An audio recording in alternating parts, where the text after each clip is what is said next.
They mocked the boy who walked with a crutch. They laughed at the girl with worn-out shoes. They thought wealth and cruelty made them powerful. But when fists flew in that cafeteria, it wasn't money that won. It wasn't muscles. It wasn't the loudest voice. It was a 12-year-old girl who moved like water and fought like thunder. A girl nobody saw coming. A girl who taught an entire school that the quietest person in the room can deliver the loudest lesson. This is the story of how two broken kids became each other's heroes. And if you've ever felt invisible, ever felt powerless, ever wondered if standing up actually matters, you need to hear this. Because what happened next went viral for all the right reasons. Stay with me. This one will restore your faith and courage. Welcome to Voice of Granny. While you are here, please hit the subscribe button and comment your view on the story and where you're watching from. You know, sometimes the hardest battles we face aren't on battlefields or in boxing rings. Sometimes they happen in places that are supposed to be safe, like school cafeterias. And sometimes the bravest warriors are the ones nobody sees coming. Let me tell you about a boy named Daniel Foster. Daniel was 12 years old, and he walked differently than other kids. Not because he wanted to, but because he was born that way. His left leg didn't work quite right, so he used a crutch to help him get around. And in the shiny, perfect hallways of Riverside Prep School, being different was like wearing a target on your back. Every morning, Daniel's alarm went off at 6:30. And every morning, his stomach twisted into knots. Because he knew what was waiting for him. The whispers. The pointing. The laughter that followed him down every hallway like a shadow he couldn't escape. See, Daniel's father was Thomas Foster, one of the richest tech entrepreneurs in the city. The man who built an empire from nothing, who owned towers with his name on them, who shook hands with presidents and celebrities. But here's the thing about having everything. Sometimes it means nothing at all. When Daniel's mother, Grace, passed away from a sudden illness 2 years ago, something in their home died with her. She was the warmth, the laughter. The person who made Daniel feel like walking with a crutch didn't define him. She used to tell him stories at bedtime, her voice soft and full of love. "Danny," she'd say, "the moon doesn't apologize for having craters. It still lights up the whole night sky." But after she was gone, his father buried himself in work. Meetings, conference calls, business trips to London, Tokyo, New York. Thomas Foster loved his son, truly he did. But he showed it through bank accounts and expensive gifts, not bedtime stories or parent-teacher meetings. And Daniel, he learned to be small, to take up less space, to hope that if he stayed quiet enough, maybe the bullies would forget he existed. They never did. Across town, in a neighborhood where the streetlights flickered and the buildings needed paint, lived a girl named Sierra Martinez. Sierra was also 12. But while Daniel rode to school in a private car with leather seats, Sierra took 2 buses every morning. While Daniel ate lunch alone because nobody wanted to sit with him, Sierra ate alone because nobody thought she belonged there at all. You see, Sierra was at Riverside Prep on a scholarship. A full ride because her grades were perfect and her essay made the admissions board cry. But scholarships don't come with designer backpacks or expensive sneakers. They don't erase the fact that her jeans came from the discount store and her lunch was packed in old containers her mother washed and reused every single day. Sierra's mother, Rosa, worked as a hospital custodian. Night shifts that left her exhausted, her hands raw from cleaning supplies, her back aching from mopping endless floors. But Rosa never complained. She worked because she believed in something bigger. She believed Sierra deserved a chance at a better life. And Sierra's father? He was gone. But not in the way you might think. Rafael Martinez had been a boxing coach. A good one. He ran a small gym in their neighborhood, teaching kids how to throw punches, sure, but more importantly, teaching them discipline. Respect. How to defend themselves and others. His gym wasn't fancy. The equipment was old, the ring had patches, and the walls had water stains. But it was a sanctuary. Rafael's rules were simple, and he made Sierra memorize them. Never throw the first punch. Never fight to prove you're tough. Fight only to protect someone who can't protect themselves. When Sierra was 10, her father's heart gave out during a training session. One moment he was laughing, demonstrating a combination. The next he was gone. Just like that. No warning. No goodbye. The gym closed. The equipment was sold. But Sierra kept training. Alone in their small apartment, she practiced the moves her father taught her. Every jab, every block, every stance was a conversation with a ghost. A promise that his lessons wouldn't die with him. At Riverside Prep, Nobody knew Sierra could fight. They saw a quiet girl with worn-out shoes who ate plain rice and beans while they ordered sushi and gourmet sandwiches. They saw someone who didn't belong. Someone to ignore or worse, to mock. "Nice shoes," someone sneered once. "Did you get those from the trash?" Sierra never responded. She just kept eating, her face calm, her hands steady. Because her father taught her something else too. That silence isn't weakness. Sometimes silence is strength waiting for the right moment. So here they were. Two kids in the same school, living in completely different worlds. Daniel, drowning in wealth but starving for connection. Sierra, struggling with poverty but rich in discipline and purpose. Both of them invisible in their own way. Both of them carrying grief that nobody else could see. Daniel's mother used to tell him the moon doesn't apologize for its craters. Sierra's father used to tell her that true strength isn't about how hard you can hit. It's about knowing when not to. And fate, as it always does, was about to put both of those lessons to the test. Because in that cafeteria at Riverside Prep, something was brewing. Something that had been building for months. Years even. The kind of cruelty that grows when good people look away. When phones record instead of helping. When being popular matters more than being kind. Daniel didn't know it yet, but his worst day was coming. And Sierra didn't know it yet, but she was about to become someone's hero. Sometimes the quietest people in the room are the ones who change everything. And this is one of those stories. Are you ready? Because what happens next will make you believe in courage again. It was a Thursday, late October. The cafeteria at Riverside Prep was buzzing with the usual chaos. You know the sound. Trays clattering. Laughter echoing off expensive tile floors. The smell of fresh pizza and fancy salads filling the air. Everything at Riverside Prep was designed to impress. Floor-to-ceiling windows. Tables made of polished wood. Even the trash cans looked expensive. But beneath all that shine, there was something ugly. Something that had been festering for way too long. His name was Brett Collins. Tall, athletic, blonde hair always perfectly styled. His father owned a chain of luxury hotels. His mother was on every charity board in the city. Brett wore sneakers that cost more than some people's rent. And he ruled Riverside Prep like a king who never had to worry about losing his throne. Behind him were his two friends, Tyler Ross and Kyle Sherman. They followed Brett everywhere, laughing at his jokes even when they weren't funny, joining in whenever he decided someone was worth mocking. Together, they were untouchable. Or at least, that's what they thought. Daniel had learned to sense them coming. The way prey senses a predator. He'd be sitting alone at his corner table, trying to eat his lunch in peace, and he'd feel it. That shift in the air. That tension. And then Brett's voice would slice through everything. "Hey, hop along. Daddy's money still can't fix those legs, huh?" Laughter would ripple through the cafeteria. Not from everyone. Some kids looked uncomfortable. But nobody said anything. Nobody ever did. On this particular Thursday, Daniel was eating quietly. His crutch leaned against the table beside him. His lunch, some kind of gourmet sandwich he didn't even want, sat half-eaten on his tray. He was thinking about his mother. About how she used to pack his lunches with little notes inside. "You're braver than you know," they'd say. He missed those notes. He missed her. He didn't see Brett coming until it was too late. The shove came hard and fast. Brett's hand slammed into Daniel's shoulder, sending him lurching forward. His tray tipped, spilling juice across the table, soaking his shirt in cold, sticky liquid. His crutch clattered to the floor. The cafeteria erupted. Not with concern. With excitement. "Oh!" someone shouted. "Did you see that?" Phones came out immediately. Dozens of them. Recording from every angle. Because at Riverside Prep, cruelty wasn't just tolerated. It was entertainment. Brett reached down and grabbed Daniel's crutch, holding it high above his head like a trophy. "Who wants it?" he called out, grinning. "Any takers?" Tyler and Kyle howled with laughter. Some kids in the back started chanting. "Fight! Fight! Fight!" Daniel's face burned with shame. His hands trembled as he tried to steady himself. He wanted to disappear. To melt into the floor. To be anywhere but here. And then he heard her. "Put it down."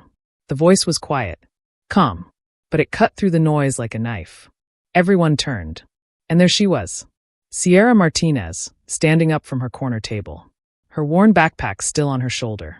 Her plain clothes looking even plainer next to everyone else's designer outfits. She walked forward slowly, her face completely neutral. No anger. No fear. Just steady determination. Brett's grin widened. Well, well, well. Look who it is. Scholarship Sally. Tyler snorted. What are you going to do, charity case? Cry about it. But Sierra didn't respond. She walked straight past Brett, bent down, and carefully picked up the juice-soaked tray from Daniel's table. She set it upright. Then she picked up his chair, which had been knocked askew, and placed it back where it belonged. Daniel stared at her, stunned. Brett laughed louder. Oh, this is precious. You his bodyguard now. Sierra turned to face him. Still calm. Still quiet. I said put it down. Brett's smile faltered for just a second. Then he stepped closer, towering over her. Or what? The cafeteria held its breath. Every phone zoomed in. This was the moment everyone had been waiting for. The moment someone finally stood up to Brett Collins. And then Brett made his mistake. He shoved Daniel again. Harder this time. Daniel stumbled backward, arms flailing, certain he was about to fall. But Sierra was there. Her hand caught his shoulder, steadying him with surprising strength. She didn't even look like she'd moved. But suddenly Daniel was upright, balanced, safe. Brett's face twisted with anger. You want to fight? Fine. Let's see what you got. He swung. A big, wild punch aimed right at Sierra's face. What happened next, nobody could quite believe. Sierra moved. Not fast. Not dramatically. Just smoothly. Like water flowing around a rock. Brett's fist cut through empty air where her head had been a split second before. His momentum carried him forward, off balance. And Sierra? She barely touched him. Just a gentle redirection. A slight pivot of her body. And suddenly Brett was stumbling, crashing into the table behind him with a loud bang that echoed through the cafeteria. Silence. Complete, total silence. And then someone whispered, Did you see that? Kyle charged forward, his face red with fury. He swung his leg in a clumsy kick aimed at Daniel. But Sierra was faster. Her hands moved so quickly they almost blurred. She caught his leg, twisted slightly, and Kyle flipped backward, landing flat on his back with a thud that made everyone wince. The cafeteria exploded. Gasps. Screams. Shocked laughter. Phones shaking in hands that couldn't believe what they were recording. Brett scrambled to his feet, breathing hard, his perfect hair finally messed up. He looked at Sierra like he was seeing her for the first time. Really seeing her. And Sierra? She calmly walked over, picked up Daniel's crutch, and handed it back to him. Stand tall, she whispered. And for the first time in 2 years, Daniel Foster did exactly that. You could hear a pin drop in that cafeteria. Every single person was frozen, staring at Sierra like she'd just performed magic. And maybe in a way she had. Brett Collins was on his feet, his face beet red, his chest heaving. He'd never been embarrassed like this. Never been knocked down literally and figuratively, in front of the entire school. And he couldn't stand it. You're done, he spat at Sierra, pointing a shaking finger at her. You're so done. You just assaulted me. Both of us. You're getting expelled. Tyler, still groaning on the floor, nodded frantically. We're pressing charges. My dad's a lawyer. The crowd murmured nervously. Some kids looked worried for Sierra. Others looked disappointed that the show might be over. And then the cafeteria doors burst open. Mrs. Patterson, the vice principal, stormed in. She was a tall woman with sharp features and an even sharper attitude. Her heels clicked like a judge's gavel against the tile floor. Her eyes swept the scene. Brett disheveled and angry. Kyle on the floor. Daniel soaking wet. And Sierra, standing calm and steady in the middle of it all. What is going on here? Mrs. Patterson demanded. Brett jumped in immediately. She attacked us. That girl. He pointed at Sierra. She assaulted me and Kyle for no reason. We want her expelled. Now. Mrs. Patterson's jaw tightened. She looked at Sierra. Is this true? Sierra opened her mouth to speak, but before she could, a voice rang out from the back of the cafeteria. No, it's not true. Everyone turned. A girl named Hannah Chen stepped forward, her phone held high. Hannah was a junior, quiet, artistic, someone who usually kept to herself. But her hand was steady, and her voice was clear. I recorded everything, Hannah said. Every single second. Mrs. Patterson's eyebrows rose. Show me. Hannah walked to the front of the cafeteria where a large smartboard hung on the wall. She connected her phone, and suddenly the video filled the screen. Crystal clear. Every detail captured. The cafeteria watched in silence as it all played out again. Brett shoving Daniel. The juice spilling. The crutch being held like a trophy. The chanting. Brett shoving Daniel a second time, harder. And then Sierra stepping in. Not attacking. Defending. Every movement she made was in response to Brett and Kyle coming at her first. She never threw a punch, never started anything. She only redirected their own aggression back at them. When the video ended, the cafeteria erupted. Not with laughter this time. With anger. Righteous, burning anger. Brett started it. She was protecting Daniel. She didn't even hit them. Mrs. Patterson's face had gone pale. She looked at Brett, then at Kyle, then back at the screen. "Is this accurate?" she asked Hannah. "Every frame," Hannah said firmly. She turned to address the crowd. "I'm tired of watching people get hurt and nobody doing anything about it. This video shows the truth. Sierra didn't attack anyone. She defended someone who couldn't defend himself." Brett's face drained of color. He looked around wildly, searching for support, but even his usual followers were backing away. The evidence was undeniable. Mrs. Patterson straightened her shoulders. "Brett Collins. Kyle Sherman. My office. Now." "But Brett started. "Now." As the two boys slunk toward the exit, heads down, phones still recording their walk of shame, Mrs. Patterson turned to Sierra and Daniel. Her expression softened slightly. "You two. Come with me as well. We need statements." But before they could move, something unexpected happened. The cafeteria doors opened again, and in walked Thomas Foster, Daniel's father. Everyone recognized him instantly. The tech billionaire.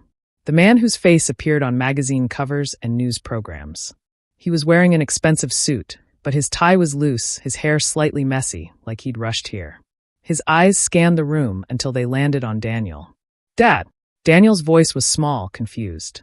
"What are you doing here?" Thomas Foster crossed the cafeteria in long strides. He knelt down in front of his son, right there in front of everyone, completely unconcerned with the hundreds of phones pointed at them. "I saw the video," Thomas said, his voice thick with emotion. "Someone posted it online. It's everywhere. And He paused, swallowing hard. "I saw my son being hurt. And I saw that I wasn't there." Daniel's eyes filled with tears. "Dad, I'm okay." "No," Thomas said firmly, gently gripping Daniel's shoulders. "You're not okay. You haven't been okay for a long time. And I haven't been paying attention. I've been so focused on building companies and making money that I forgot the only thing that actually matters. You." The cafeteria was silent now. Not the excited silence of watching a fight. The reverent silence of witnessing something deeply personal and real. Thomas stood and turned to Sierra. "You're Sierra Martinez?" She nodded, suddenly nervous. "You protected my son when I couldn't," Thomas said, his voice cracking. "When I should have been here, you were. Thank you doesn't feel like enough, but thank you." Sierra's eyes glistened. "I just did what anyone should do." "But they didn't," Thomas said, gesturing to the room. "You did. That takes real courage." He turned back to Mrs. Patterson. "Whatever disciplinary action is being considered for Sierra, you can stop right now. I've already spoken with Principal Hayes on my way here. Sierra acted in defense of my son. If anyone tries to punish her for that, they'll have to deal with me. And believe me, I can be very difficult to deal with." Mrs. Patterson nodded stiffly. "Understood, Mr. Foster." Thomas looked around the cafeteria one more time. "And to everyone else here, I hope you learned something today. Real strength isn't about money or popularity or who can yell the loudest. It's about standing up when it would be easier to stay quiet. It's about protecting people who need help." He put his arm around Daniel's shoulders. "Come on, son. Let's go home. We have a lot to talk about." As they walked toward the exit, Daniel paused and looked back at Sierra. "Thank you," he said quietly. Sierra smiled. A real, genuine smile. "Stand tall, remember?" And as father and son left together, the cafeteria finally understood what they'd witnessed. Not just a fight, not just viral content, but a turning point. The moment when courage defeated cruelty. When doing the right thing mattered more than being popular. The phones were still recording. But this time, they were capturing something beautiful. By that evening, the video had exploded across the internet like wildfire. It started on Instagram, posted by Hannah with a simple caption. "This is what real courage looks like. Sierra Martinez defending Daniel Foster at Riverside Prep. Watch until the end." Within 2 hours, it had 50,000 views. By midnight, 2 million. By morning, it was trending on every platform imaginable. TikTok creators made edits with dramatic music swelling as Sierra moved with that impossible grace. Twitter threads analyzed every frame, praising her technique and restraint. YouTube commentary channels covered it with titles like "Scholarship Student Humbles Bullies with Discipline," and "This is what real martial arts looks like." The comments section became a place of healing for thousands of people. I was bullied for 6 years. Watching this made me cry. Someone finally stood up. Notice how she never threw a punch? That's real training. That's discipline. The way she gave him back his crutch and said, "Stand tall." I'm not crying, you're crying. This girl is a hero. Period. But it wasn't just the fight that captured attention. People started digging deeper. Who was Sierra Martinez? Where did she learn to move like that? A reporter from a local news station found old community center records. Photos surfaced of a small, rundown boxing gym with a faded sign. Martinez Boxing, where champions are built. More photos showed a man in his 40s, strong and kind-faced, teaching kids how to wrap their hands. Rafael Martinez, Sierra's father. The news segment aired at 6 o'clock, and the anchor spoke with genuine emotion. Tonight, we're learning more about the young woman who defended a classmate at Riverside Prep. Sierra Martinez, age 12, is the daughter of the late Rafael Martinez, a beloved boxing coach who ran a community gym in the West Side neighborhood. Rafael passed away suddenly 2 years ago, but his legacy clearly lives on. He didn't just teach kids how to fight. He taught them when not to fight. And tonight, his daughter showed the world exactly what he meant. They played the cafeteria footage side by side with old footage of Rafael teaching a young Sierra how to block punches, how to redirect momentum, how to stay calm under pressure. The resemblance was striking. The same focused eyes, the same economical movements, the same unwavering calm. The anchor continued. Rafael Martinez's gym closed after his death, and his family has struggled financially ever since. But what they lack in money, they clearly possess in values. Sierra Martinez didn't use her skills to show off or seek revenge. She used them exactly as her father taught her, to protect someone who couldn't protect themselves. The story went national, then international. News outlets from London to Tokyo covered it. Everyone wanted to know more about the girl with the worn-out shoes who moved like water and fought like a guardian angel. But the most important viewing happened in 2 very different homes. In the Foster penthouse, with its floor-to-ceiling windows overlooking the city skyline, Thomas Foster sat on the couch beside Daniel. For the first time in months, his phone was face down on the coffee table. Ignored. His laptop was closed. No emails. No conference calls. No board meetings. Just father and son, watching the video together for what must have been the 10th time. "She made it look easy," Daniel said softly, his head resting on his father's shoulder. "That's because she's been training her whole life," Thomas replied. "Not for glory. For moments exactly like this." Daniel was quiet for a moment. Then, "Mom would have liked her." Thomas felt his throat tighten. "Yes, she would have. I miss her, Dad." "I know, buddy. I miss her too." Thomas pulled Daniel closer. "And I'm sorry. I'm sorry I've been so absent. I thought providing for you, making sure you had everything, was enough. But you don't need everything. You need me." Daniel looked up at his father. "Are you going to disappear again?" Thomas met his son's eyes. "No, I promise. No more choosing work over you. No more missing the important stuff. But your company will be fine without me being there every second," Thomas said firmly. "You know what your mother used to tell me? She said the moon doesn't apologize for having craters. She was talking about you, about your leg, about how you didn't need to be fixed to be perfect. But I think she was also talking about me. About how I didn't need to build an empire to be a good father. I just needed to be present." Daniel smiled. A real smile. The first genuine one Thomas had seen in months. Across town, in a small apartment where the heat didn't always work and the walls were thin enough to hear neighbors arguing, Sierra and her mother sat on their worn-out couch. Rosa Martinez still wore her hospital custodian uniform, too tired to change after her shift. But she held her daughter's hand tightly, tears streaming down her face as she watched the news coverage. "Your father would be so proud," Rosa whispered. So proud." Sierra leaned against her mother. "I did what he taught me. That's all. That's everything, Mija," Rosa said.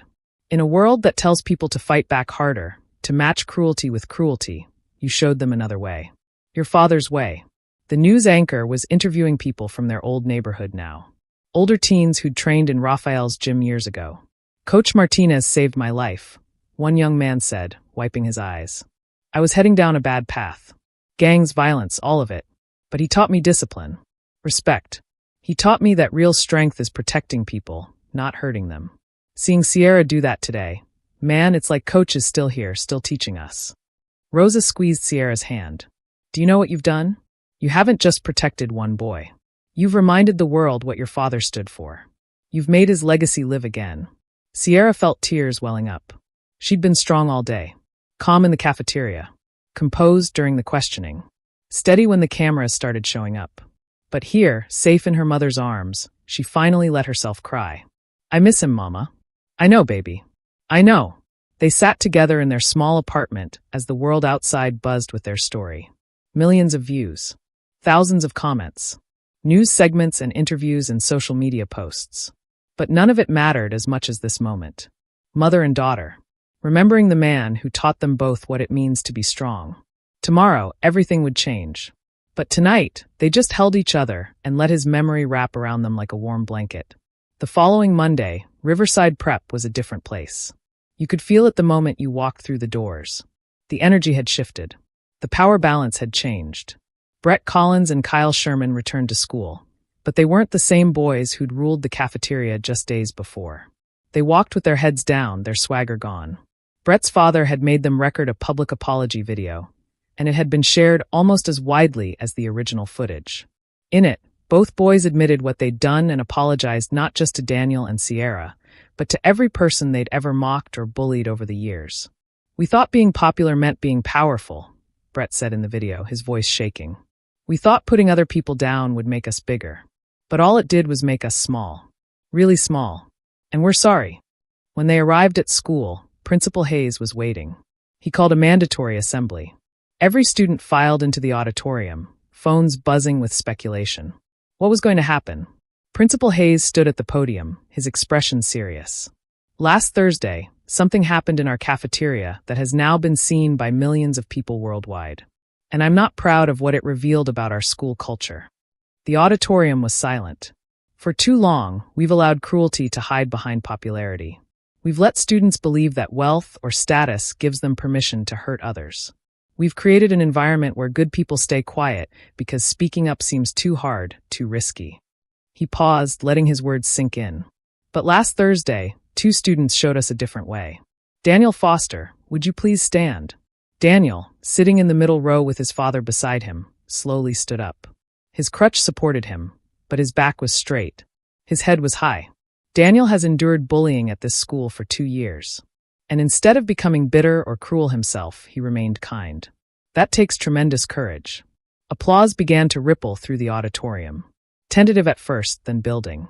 And Sierra Martinez, would you stand please? Sierra stood from her seat near the back. She looked uncomfortable with the attention, but she stood anyway. Sierra could have used her skills to seek revenge, to show off, to humiliate the boys who were attacking her friend. But she didn't. She defended without destroying. She protected without punishing. She embodied the very best of what martial arts teaches: control, discipline, and compassion. The applause grew louder. Students stood. First a few, then more than everyone. A standing ovation that echoed through the auditorium. From this day forward, Principal Hayes continued, Riverside Prep will be different. We're implementing a new anti-bullying program. We're creating peer mediation groups. And we're establishing the Rafael Martinez Memorial Scholarship, funded by an anonymous donor. He glanced at Thomas Foster, who gave a slight nod. Thomas had quietly donated $500,000 that morning, enough to give 10 students like Sierra full scholarships every year forever. This scholarship will honor Sierra's father, a man who taught children that real strength is about protecting others. And it will ensure that students from all backgrounds can attend this school, bringing with them the values and perspectives that make us stronger as a community. The applause was deafening now. After the assembly, something beautiful happened. Students who'd never spoken to Daniel before came up to him. Not to mock him, to apologize. I'm sorry I laughed, one girl said, tears in her eyes. I should have stood up for you. I was afraid, a boy admitted. Afraid if I defended you, I'd become a target too.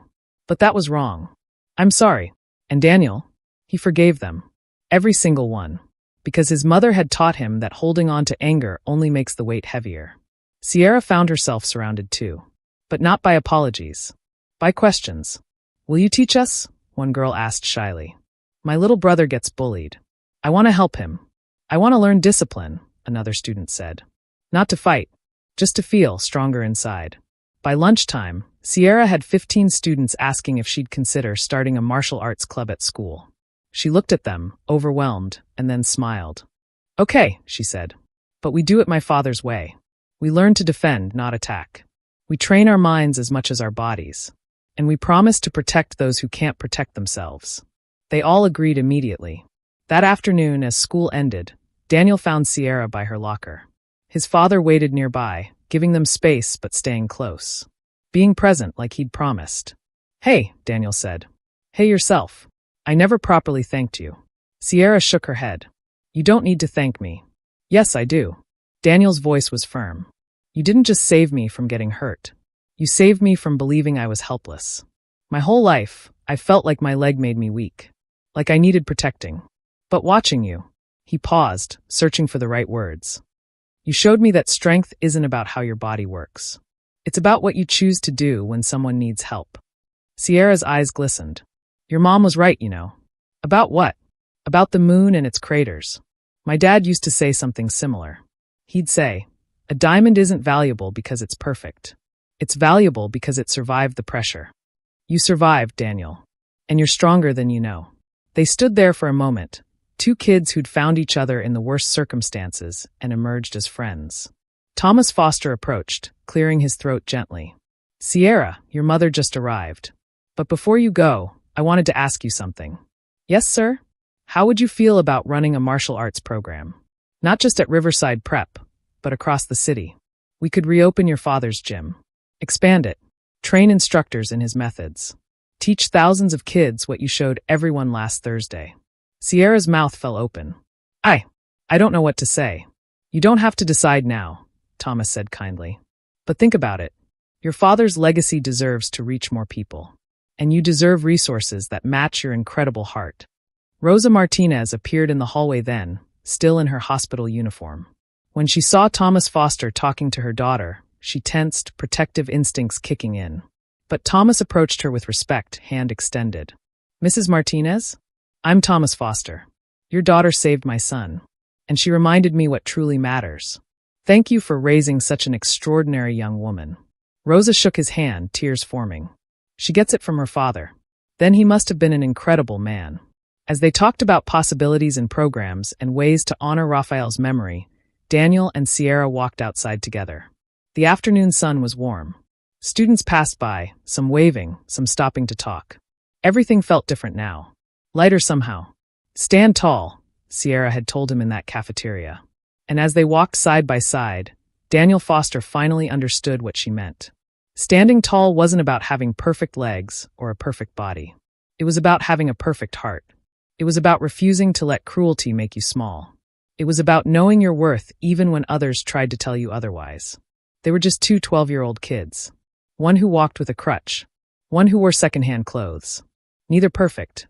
Both extraordinary. And together, they'd shown their school, their city, and eventually the world, the most important lesson of all. The quietest voice in the room can deliver the loudest message. Discipline will always defeat arrogance. And sometimes the bravest thing you can do is simply stand tall and refuse to fall. This is their story. But it's also yours. Because we all have moments when we need to decide. Will we stand up or stay quiet? Will we protect or walk away? Will we be the person who changes everything, or the person who watches it happen?